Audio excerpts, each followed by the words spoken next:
I can do all things through Christ who strengthens me. I am strong in the Lord. You are strong in the Lord. We are strong in the Lord. For joining for another episode of King Talks, where you have real men, real faith, discussing real issues with that real talk. Shout out to our family, Holy Culture Radio, and also our family on Glue TV, and also our family on YouTube. So if you're listening to this, thank you so much for joining us, praying for a very powerful, interactive conversation. I'm here as one of your co-hosts. I am Reverend Aaron Carr with my big bro, Dame. All right. I would say Dame Dollar, but I'm not going to say that. Yeah. I got to stop saying theological Thanos, because Thanos was an evil cat. So I got to take that out. All right. I got to figure some superhero that we could use as a nickname, man. How you feeling, bro? How's everything, man? Oh man, I'm doing pretty good, man. How about you, bro? Good, man. Good, man. Getting ready for these holidays. You know how it is, man.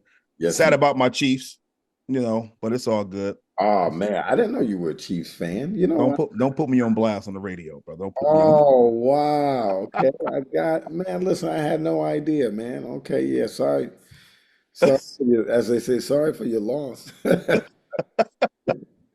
The Cowboys' fault. Y'all ruined Thanksgiving for us. You just ruined everything. Man, listen, man. It wouldn't be, you know what, man. Hey, we'll be sitting on the couch next to you, bro. We did sooner. We was just warming it up for y'all, man. All right, man. So today's show, everybody in the world, heard about this situation, man. It's the Netflix special, The Reckoning, right? The P. Diddy Netflix special. 50 Cent produced it. And it's been causing a lot of discussions, right? There's a lot of division going on about the special. Mm-hmm. And so, yeah, man, we're going to talk about that, man, from a Christian biblical perspective, on just what we're witnessing. Right. What we witnessed watching it, man. And so, yeah, man, what's your reaction to it, man, initially after you watched it? To the documentary? Yes. Yeah, well, like most documentaries, you know that a documentary is somebody essentially, they are telling the story the way that they want to tell the story. So there's typically an angle there, and you have to listen with discernment, because some aspects of the angle is going to be for entertainment purposes. Other aspects are going to be true. Some things are going to be conflated with other things to create one idea, when in reality, they're not really just one idea, and so you've got to, like any documentary, you've got to be listening with some discernment. But the other piece is that it didn't tell me anything. The documentary didn't tell me anything that I either didn't know or didn't already believe, for the most part. And well, I will say this: it did kind of make me start thinking a little bit more about the plausibility and even the possibility that he actually did have something to do with Biggie's death, and maybe even Tupac's. If some of those allegations are true, then he may have been more involved than I had originally believed. Wow. Before, I always felt like he did have something to do with the Quad Studio shooting. Like, I don't know anybody Right. who thought otherwise, right? You know what I mean? Like, I was like, yeah, Diddy definitely was the one behind that, hands down, but the documentary went, it made me think, you know what, dude might have really did it. He might have had something to do with both of them, dying. But for the most part, if you live in the New York, New Jersey type area, and Right. follow hip hop, I mean, we've been saying for years that, this dude was a gangster on paper, man, that, that he was not somebody that, you needed to be trusting. Right. He was a dangerous dude, and I think everybody, for the most part, knew, we used to say back in the day, people would say back in the day, not we, but remember when the term metrosexual was floating around, Right. we Right. would Yep. say that in place. It was like a placeholder for homosexuals. Like, you knew that this guy had those tendencies. It's just, you didn't want to say it back then. Eventually, people got around to being like, yeah, dude is, so, for the most part, it confirmed things that I already knew or even believed.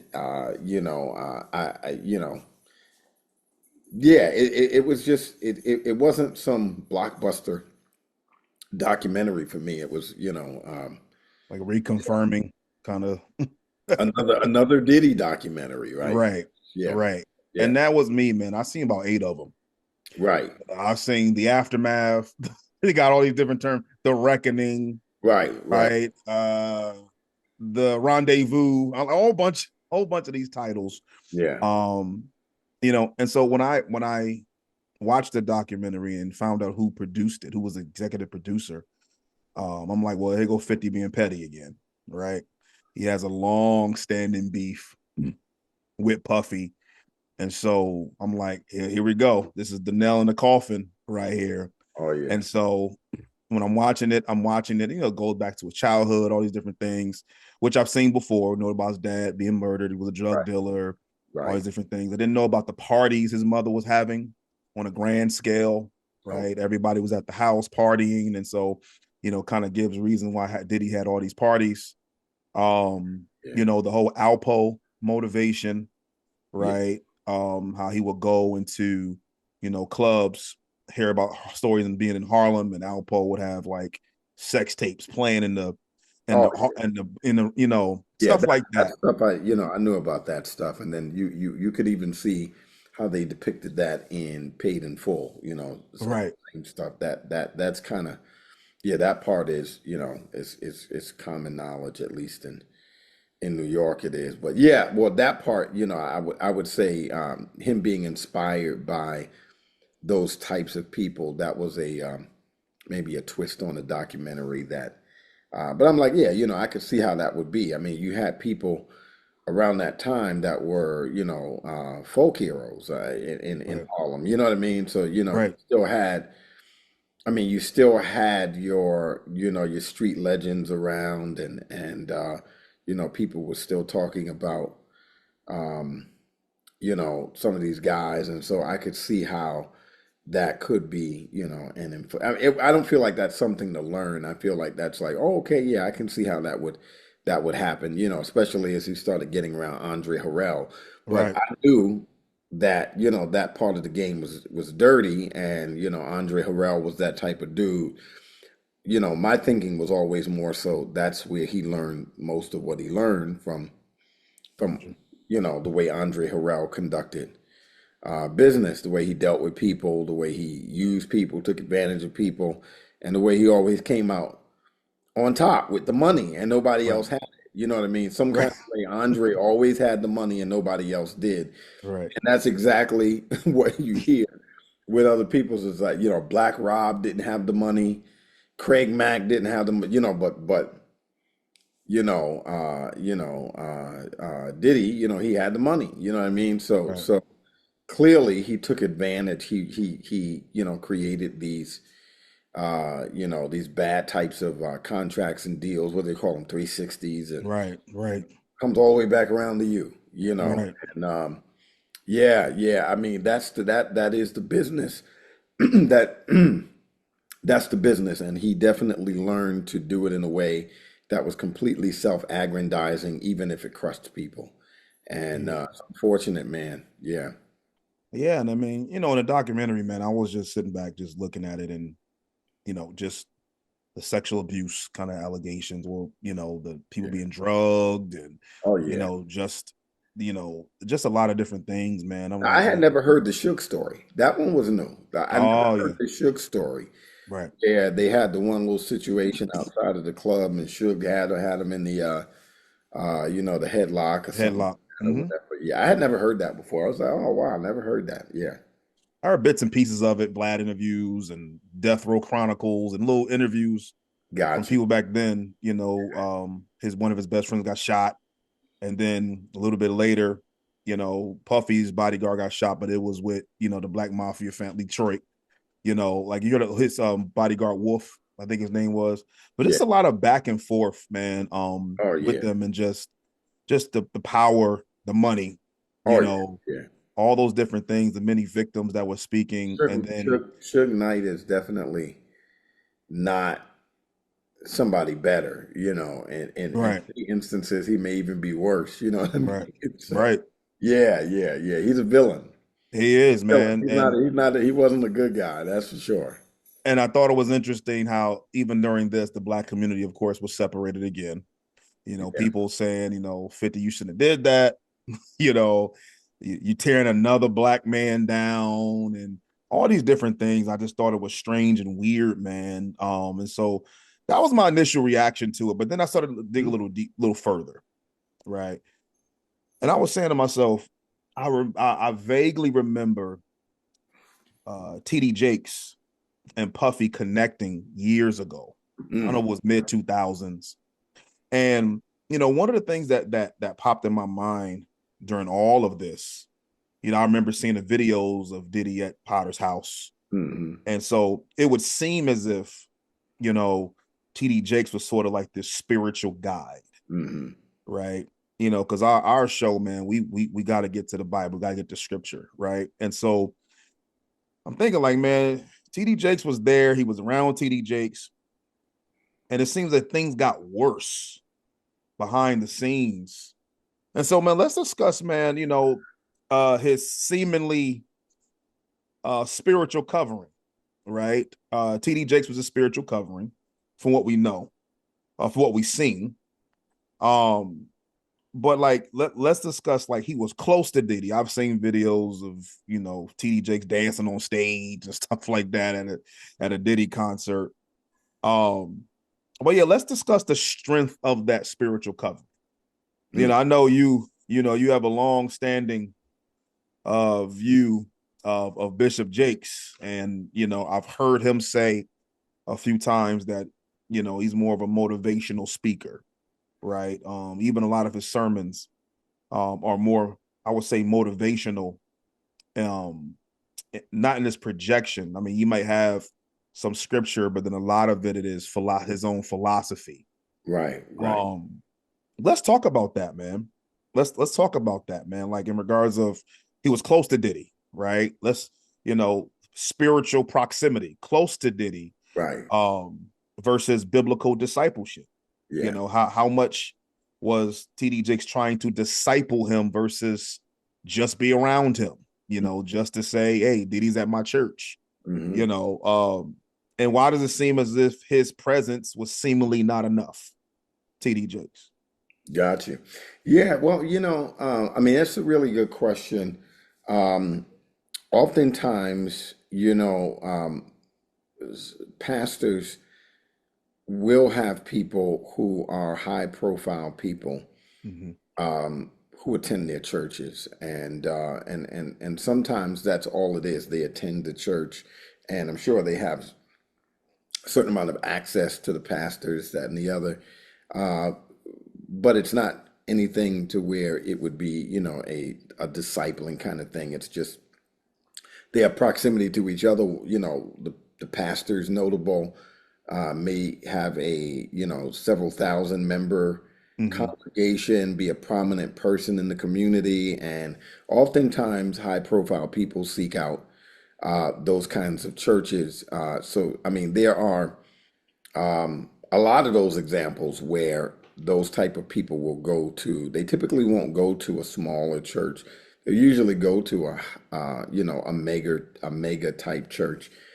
Anyway, so that's kind of a normal situation, especially with regard to when high profile people do go to church. The types of churches that they end up going to are usually Right. ones where It's going to be the pastor's got a certain amount of charisma Hmm. or a certain amount of influence, affluence, what have you. So that's kind of always been that's a normal kind of a thing. But then you also have the category of the celebrity pastor themselves, right? So I think Right. uh, Jakes is in that kind of category where he's just a, beyond his own, beyond the church that he pastors, he is a celebrity guy. So he is every bit as popular as Diddy, and Right. um, and carries a lot of, obviously popularity, influence. He's wealthy, so forth and so on. And I think celebrity pastors, I think it's kind of a two-way thing. I think it's transactionally and mutually beneficial for both. Celebrities want to be identified with other high-profile people, especially spiritual leaders. Like there's this rabbi in New York. I think his name is Yoshiyahu Pinto. Hmm. That What weird was say that name again, brother? Yogi. Yoshiyahu Pinto. Wow. A That's a name, Doc. Yeah, New York City rabbi that suddenly out of nowhere, it's like all these rappers are meeting with him. Like, look him up. Like they go seek him out. Not only Kanye Wow. West, other rappers, and it's like that's a weird kind of relationship. But then he is a high profile rabbi, right? Right. Would they just go to the rabbi down the street with the small synagogue? It's. I think it looks good for them to connect with certain kinds of people. Hmm. I don't think the dynamic is really spiritual. I think it's self-aggrandizing. It's they do it because of how it makes them appear, right? Wow. Yeah, so they Wow. get something out of the relationship that's Right. actually more self-centered than anything else. And it's a good camera op. It's a good look, good optic kind of a thing. So I don't think they had really a substantive type relationship. But then again, how could they, right? If Jake's sermons are theologically, theologically and doctrinally anemic, Hmm. like what could he really truly offer from a discipleship standpoint, Right. other than a high profile type relationship, right? It just looks good for you to be able to say, "Oh yeah, Jake's is my friend," right? And you expect those kinds of relationships to yield some sort of spiritual fruit, but in most cases, it's really just mutually beneficial.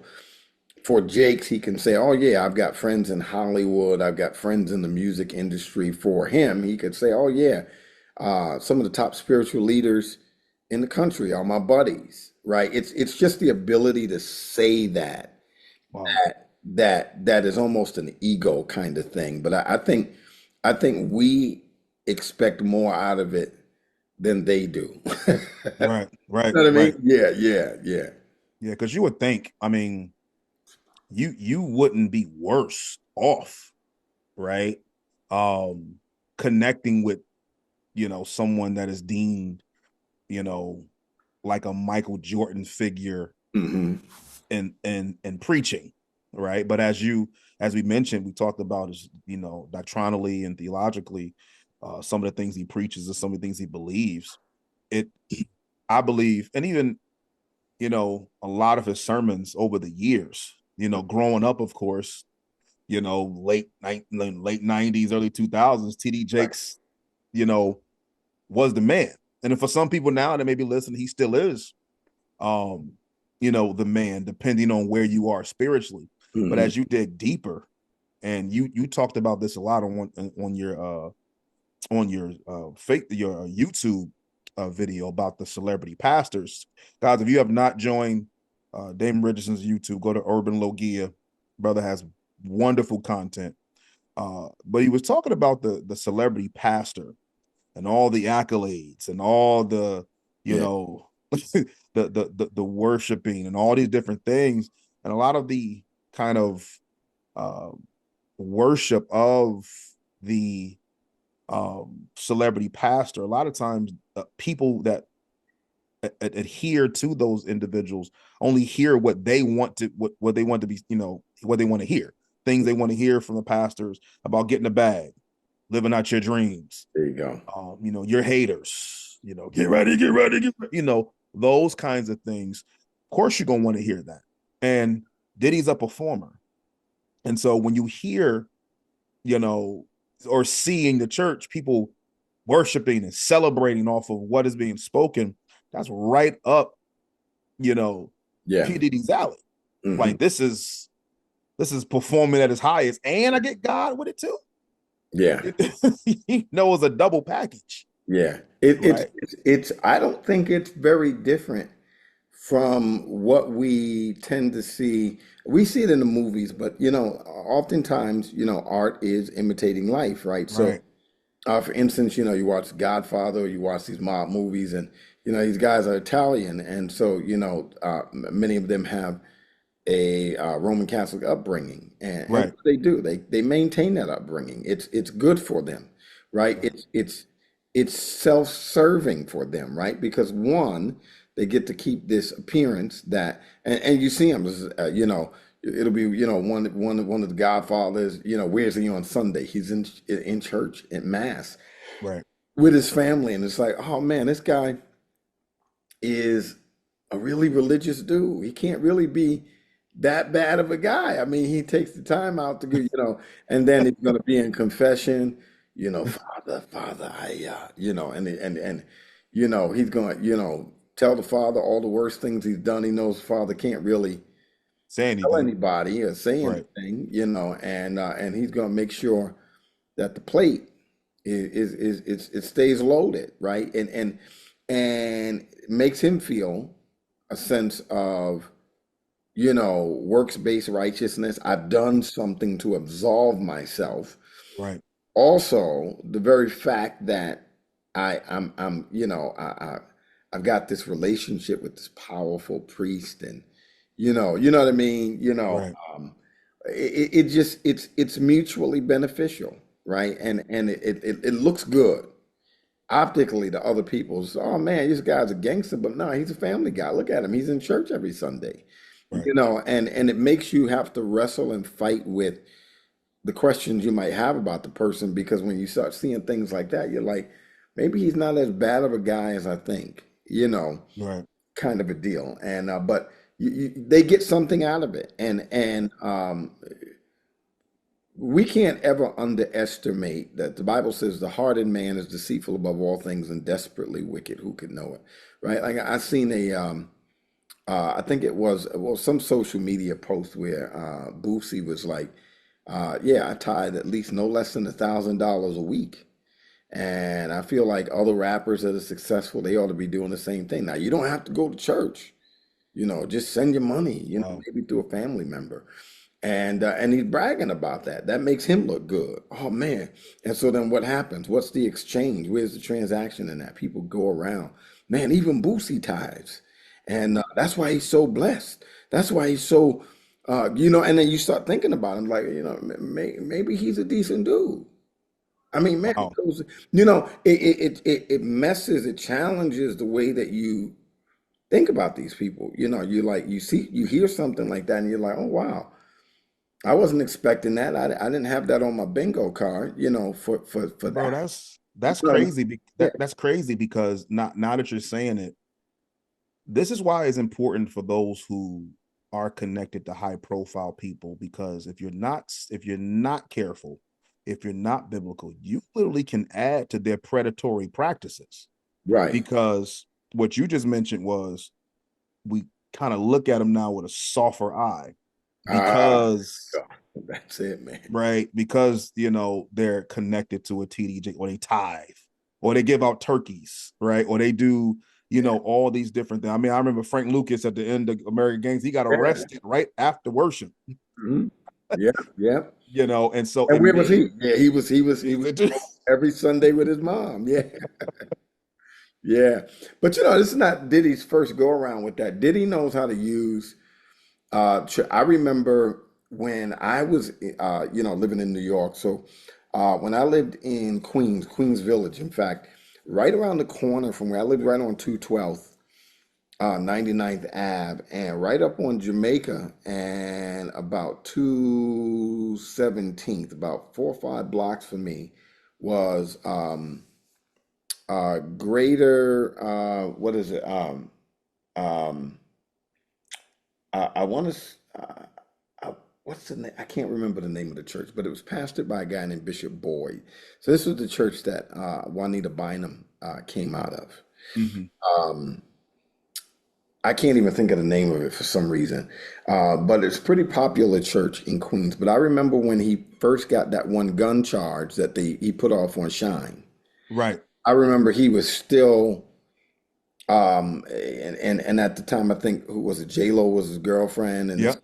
the other, and he used to pop up over there all the time, soliciting prayer. And I remember because I knew people who went to the church, it was like, man, we praying for Diddy, praying that, and I remember when the verdict came and this, that, or the other. But he used to pop up at that church all the time. He knew Bishop Boyd, knew some of the people there. And when he was fighting for, because New York State, man, they like real strict on them, having a gun, like who can have Right. one, who can't. You get caught with a gun, it's automatic 10 years. Like that's a mandatory minimum, bro. Wow. That's a career killer if you go away for 10 years, right? And Right. he was literally looking at that 10 years. And boy, he was showing up at I think the church is called Bethany, Greater Bethany or something. I can't remember the name of the church, but he used to be over there and it was right around the corner from me. So I knew when he would be over there, and a lot of the people yeah, pray for Diddy, this, that, and the other. So, when he was in that situation, it was like, yeah, let me get close to the church. It always made him look good, and or soften the way that you looked at him. And then he plays himself too, because I remember even on the news, like New York One and some of the other stories, they would be talking about how when he would do these press conferences, the way that he would make himself look. And that was one thing that the documentary kind of led on to. Like, Diddy knows how to manipulate the way that you think about him. His sometimes southern drawl and the way Right. that That he soft voice. right, and he appeals to that kind of mannerism. He almost looks like a real nice guy, a nice boy. Mhm. And he utilizes that against against people. So but that thing with the connection with the church, that he's been doing that for a long time. So this is definitely not new. So let me ask you a question, man. Mhm. You know, does the church have to take an L on this? Right? Like, did we fail? Like, are you claiming, like in regards of, as you mentioned, we talking about T.D. Jakes, as you mentioned, another church in New York, right? He's been going, soliciting prayers, having, um, utilizing the faith as some type of alibi or kind of innocence to him. you know Mhm. does the church, man, are we failing? Like, do we fail with high profile believers? Like, are we guilty of platforming Yeah. instead of pastoring? Do you think that we got to take the L on this one, man? I mean, is that our L? Well, I don't know if it's simply on this one. I think that Christianity in the US just never learns. It never learns from these kind of things. It's like we are so willing to believe in celebrity. Like as soon as anybody, if you notice that anybody gets around the church or whatever, and they come from some sort of celebrity, we're the first people out bragging about it. Like again, I remember when Kanye West was doing the the Sunday thing and Right. all this other stuff, and then he drops the album, Jesus is King, and all this other stuff, and everybody was jumping on. I'm like, You know, where's he attending church? You know, is Right. he really truly being disciple? Is he really truly accountable, or is this just another iteration of Yay? And Yeah. but you notice everybody, you've seen all these tweets and all this other stuff. Everybody has something to say. People was like, "Oh man, this is the greatest gospel hip hop album ever," and all Right. this other stuff. And it's like we don't even really wait to see fruit or any of the things that we know we should look for. We are so willing to jump on anything that we think adds credibility to Christianity. And what it shows is that we don't believe that our faith is sufficient in and of itself to that we don't need the endorsement of big name folk so that so as to say, well, so and so's a Christian too. So that doesn't make me look as bad because even this high Right. profile person's a Christian. That one, and we never learn our lessons from not only those things, but then we turn around and we create an entire culture of Christian celebrity out of pastors, and then we watch them fall, and then we're like, oh man, another one. Well, you know, how many times we got to experience this? Well, we're going to keep experiencing it because the church in the West has a love affair with power, with money, with celebrity, and with all of the trappings of capitalistic success. We Wow. love that. And so I just say we're taking an L all the way around because it's just a bigger part of a cultural problem with Christianity in the US. That this is just another aspect of this is exactly what happens. You know, and I'm not saying that the church in any way caused Diddy to be the way he is, but you know, I mean, certainly, you know, again, the way it's so easy for him to manipulate you know, to get around Christian folk and all right, I need all my prayer warriors to, Right. you know, like, dude, you don't even go to Bible study. What you talking about, prayer warriors? Like, what are you talking about? You know what I mean? Right. Right. You know, And it's like, don't patronize us. But on I, the reality situation is we love that. we do, yeah. Right. We love that, and I guess it's misguided Cultural because appropriation. Once we see anybody using our language and it's kind of like, you know, as soon as we see a white person that can dance a little bit like us or hit a note, got a little bit of gravy and sauce on it. We do, right, ooh, they come into the cookout. We are so, just like black people, so anxious same to people at the to, cookout. to invite. You know, the church is that way. As soon as we anybody getting a little churchy, acting a little churchy, or using a little churchy language and this, that, and the other, we so ready to throw our endorsement on them. So ready. I remember when TD Jakes had Dion. Uh, Oh yeah. you know, um, I mean, he turned out to seemed like a pretty solid dude, you know, some years later. But I remember when he first came around, right after some manpower thing. I mean, dude ain't been on the scene for 5 minutes. And then Jake's already had him up preaching. Platform. And then Right. he's got these big old Steve Harvey looking suits on. And then he's talking about, yeah, you know, Man, everybody had them Steve Harvey looking suits on at that I time. ain't have them suits. Yeah. Hey, Yo, 20 buttons big down to old your teeth. powder blue looking suit with 50 buttons down the front. Shoulder cut. High collar, you know, like, come on, man. But he was already up preaching and then, you know, talking about, yeah, you know, some people, you know, some of these bishops, they're not going to listen to them. They're going to listen to people like me because I got, you know, you heard all this arrogance. I'm like, this dude ain't been around 5 minutes and already he thinks he's the stuff. And it's like, okay, but why is he speaking at a conference that draws 10, 15, 20,000 people? Right. Why is he because he's a football player? Because you know, An attraction. and we don't take serious what Paul said in his pastoral letters. You cannot put new converts in positions of authority and power and this, that, or the other because they'll be lifted up in pride and fall into the snare of the devil. But what do we do in the American kind of thing? Don't worry about that. They're automatically influencers, right? So if they're influential and they've got celebrity and all this other, as soon as they become a Christian or even get around the church, we are all ready to anoint them Right. and ordain them with authority and influence because we feel like that means something. And it Right. just goes to show that the kingdom of God means less to us than the kingdoms of this world. Wow. You know, We, yeah, yeah, we do that. So I remember when Charlemagne the God went to, Potter's house. Let's move him up to the front, right, the front row. Or yeah. when T.I., first went to, Jamal Bryant's church, let's move him up to the front. And of course, after that experience at Jamal Bryant's church, then T.I., of course, went and said he had 19 different offerings and was like talking bad about it. But yeah, you're right. We're like groupies Yeah. when it comes to high profile people, and respect of a person, humility, all glory goes to God, literally goes out the window.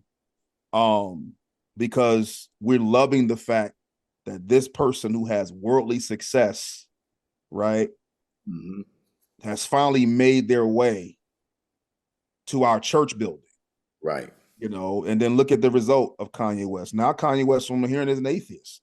He literally had an interview talking about how, I prayed for stuff and I didn't get it from God. So what good is God? Literally Mhm. had a conversation Yeah, about that. yeah. Yeah, and God so was transactional for him. right.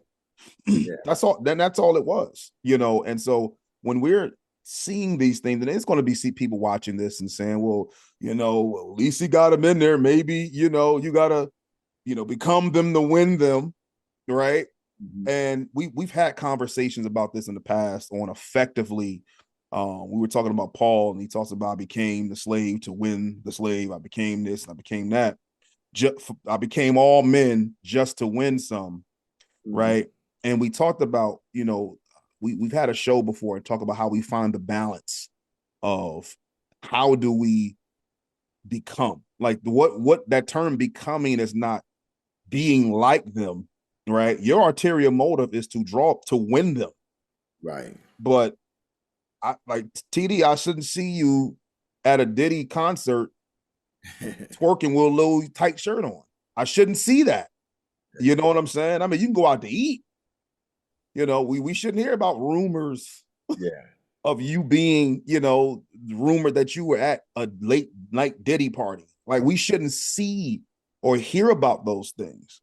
We should hear that you're praying, that you're making sure, that Diddy is really, really doing the work, accountability, Yeah. not just appearance, Exactly. right? And we, I mentioned, do we take the L on that? But it's like, man, I think we gotta eat the L on that one, man, because another one bites the dust, right?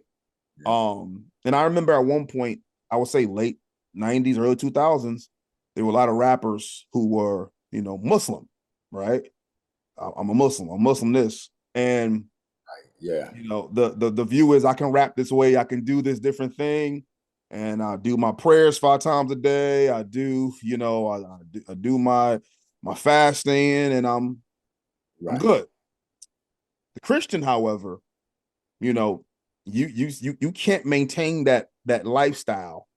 Yeah. And that's why I think, it's the challenge. And for people that say Christianity is easy and say that, it's just an easy, you just get grace and be forgiven. No, it's not change habits. We desire clean hearts.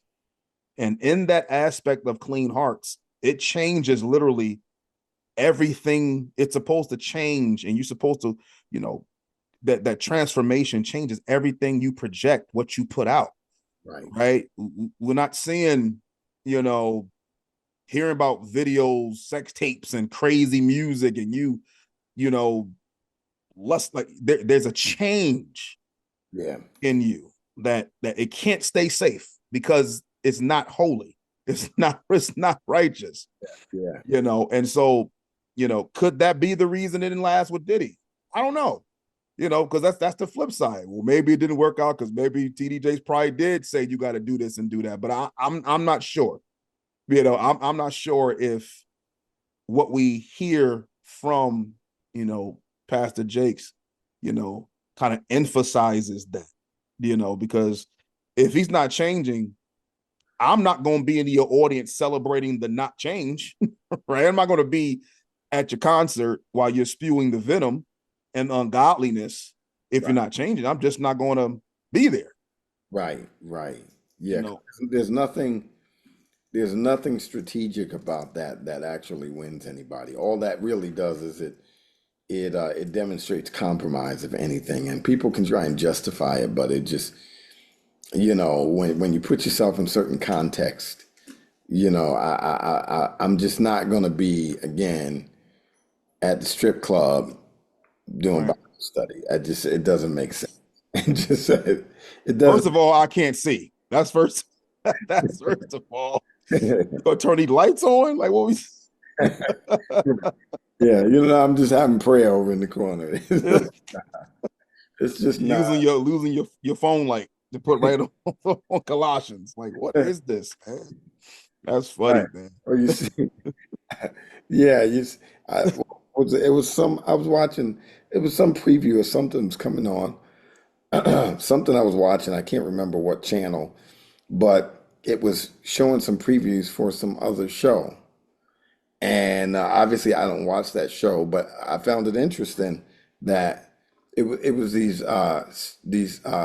strippers, and then they were in the back room, and they were all praying in a circle, holding hands, like I was, and I remember thinking, I was like, what are they praying about? Like, to have a successful night? Like, what are they doing, man? Lord, give the increase. They were all joining hands, and you could hear the church language and all this other stuff, and we rebuke anything tonight that you know. I'm like, what is going on here, man? Open up the floodgates, man. It was what they wanted to Yeah, rain, brother. Rain down, yeah. man. But you know what that tells me? Here's what that tells me is that we're discipling people into church culture, not into Christian discipleship. Wow. So there are unbelievers who don't mind being churchy when it suits them, Right. Right. or even to get a little laugh in, or doing churchy kind of things uh, that they've learned from us because they've been around enough to kind of almost um, get immersed into churchiness. Right. You know what I mean? And then whenever it suits them, they'll use it. Right. But it's not about the telos or the end goal of it has nothing to do with transformation, Christ likeness, or anything like that. Real, true discipleship, and I think that's what's happening. I think the church is, in many instances, as a result of sometimes celebrities, is that we are contributing to discipling the world into a churchiness and a Right. church culture that's not reflective of true biblical Christianity or real discipleship. You know what I mean? Yeah. Right. I've seen that with like Kev on stage, right? He does a lot of um like funny kind of skits, right? About church tradition and churchy stuff, Hmm. right? Praise singer too long, it'll be a funny video, whatever. But then once you get into deep conversations about church, like on Breakfast Club or Joe Budden's podcast, it's just a horrible, bad kind of presentation of Yeah. scripture Yeah. and belief. And it's like, oh, you Right. just churchy, you're not No, Christian. man, he's not a real, yeah, a real biblical disciple. Yeah. All right. That's exactly right. Yeah. That's exactly right. Yeah. Hmm. So let's talk about before we close, man. Um, going forward, right? Because we talked about, do we, how we caught the L on this one. We talked about TD Jakes, his possible, where he probably went wrong. But for you, man, what would your discipleship process, look like with Diddy? Like what would you do? Like in regards of if Diddy came to Georgia, if he came to a King movement,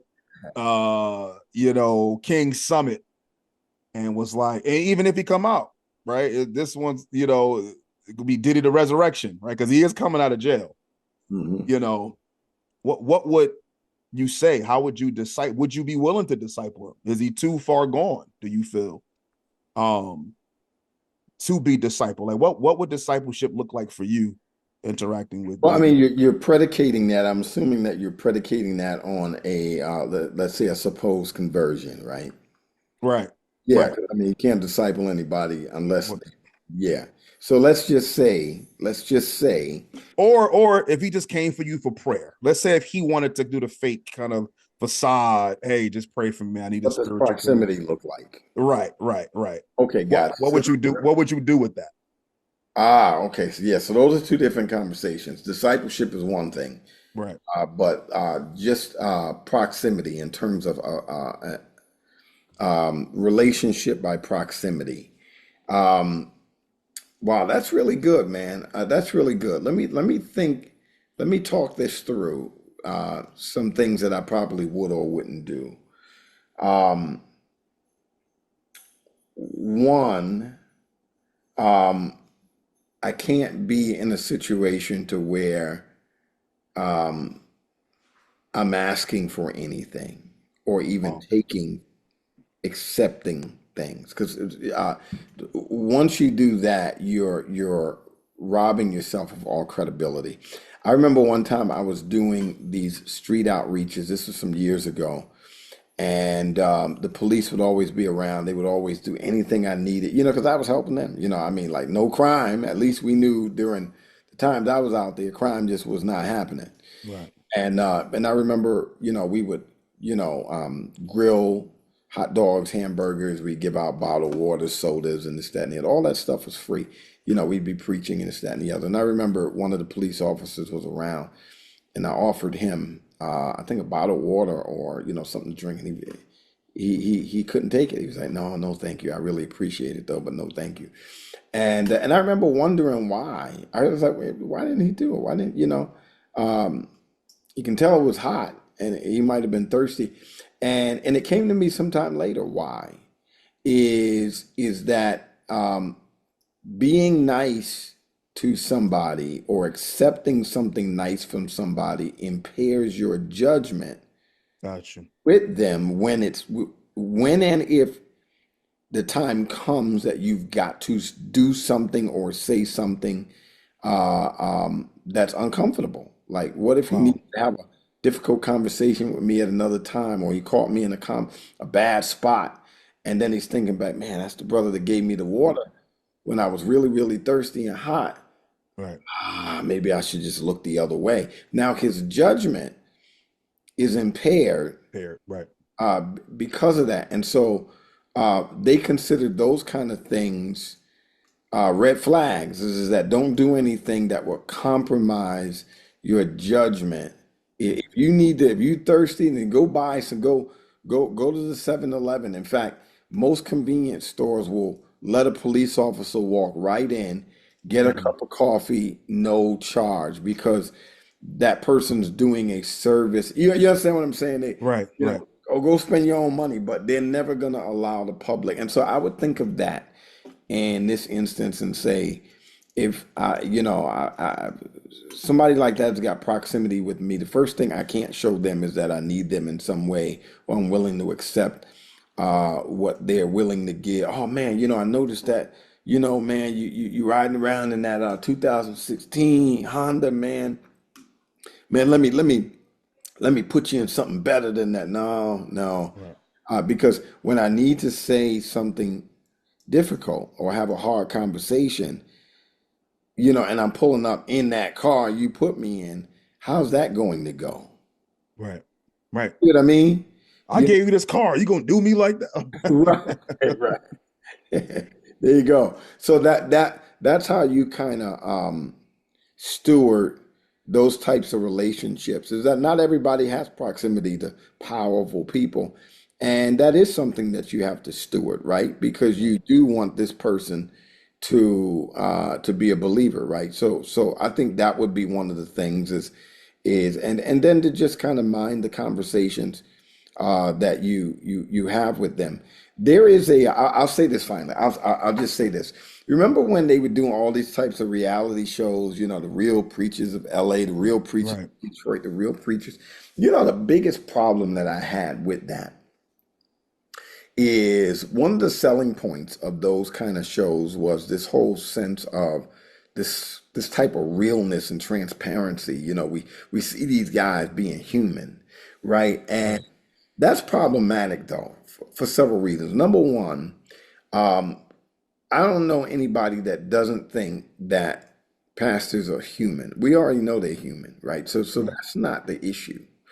But the reality is that there's certain people in society, pastors are part of that, that the brain has a particular place reserved for. It's a hero category. Mm. And the hero category doesn't mean that we don't see them as human or that we see them as greater than human. The hero category that we reserve for certain people in this part of our mind, especially pastors, means that what we don't want to see is that person in the same situations that we're in, doing the same things that we do, saying the same things. Right. The reason the category exists in our minds is because these are people that we want to strive to be like. Right. If they're showing us that they are no different, it gives people no boundary of not only respect but also no sense of striving towards, right? And so it again, it doesn't remove their humanity, but it's like this. Okay, you go to a church, you have a pastor, you know they're human, right? And you're like, you don't sit around thinking, man, my pastor and his wife have sex, uh, Right. you know what I mean? You don't think like that, right? So you know they do, Right. but because he's in the hero category, you don't you don't put them in the same place that you put everybody else. Because Right. you put them in that place, you understand what I'm saying? It Right. removes what you think about them, right? You just don't want to think about them in those ways. Even though you know they do these things, the point of them being there is that it gives you something to strive towards. And by them, these guys bringing themselves down in such a lowly way. I'm not talking Right. about humility. I'm talking about to be no different than anybody else. Right. They were destroying that sense of hero Right. category, right? You can't destroy that, right? It's part of society. It's part of culture. It's part of and it's not just pastors who are in there. It's you've had teachers. You didn't want to you Right. You wouldn't think worst of them. you did not want to see your teacher in the club. Right. You just Absolutely.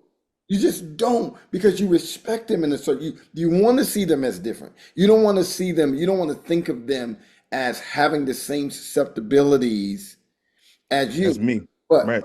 but society is destroying all of that. So you got teachers now who think, no, the more real I show myself to be to my students, the more they're going to Respect respect me. me. And what they're realizing is, no, they actually respect you less now. Less. Right.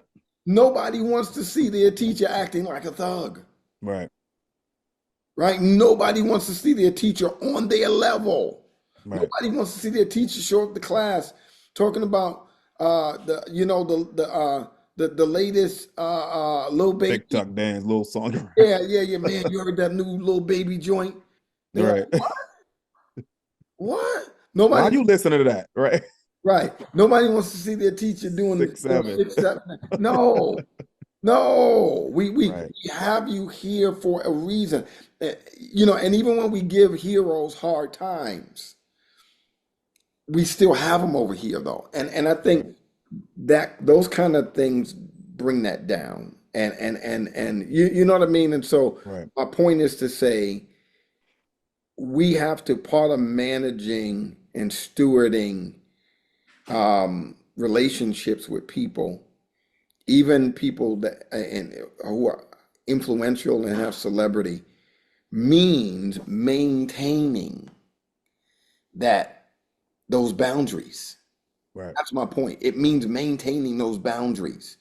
Because if you remove those boundaries, it harms people. It harms Absolutely. society, is my point. These boundaries are healthy boundaries. And to remove them thinking, oh no, I want my celebrity friends to see how cool I am. And no, keep the boundary Right. because you're just harming the person if you don't. So, those are some things that I would share. And yeah.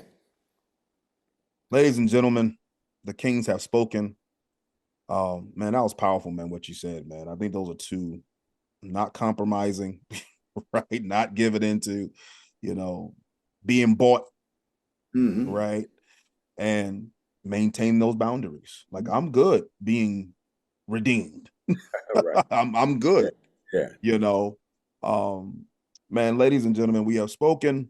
And we will continue to speak each and every Sunday at 6 p.m. to 7 p.m. Holy Coach Radio, channel 140 on Sirius XM, and also on Glue TV. If you want to know more about the King Movement, go to our website at www.thekingmovement.com. Also on Instagram at The King Movement, and on X at The King Movement. Also, if you want to know more information about Pastor Damon's YouTube channel, go to Urban Logia. That's with a G, Logia. If you don't know how to spell urban, we'll pray for you. All right. Thank you so much for joining us. Pray that you were encouraged and enlightened for this conversation. Let's continue to pray. Uh, let's continue to pray for Diddy, that God removes the heart of stone and puts in the heart of flesh, like officially, like really, really do that.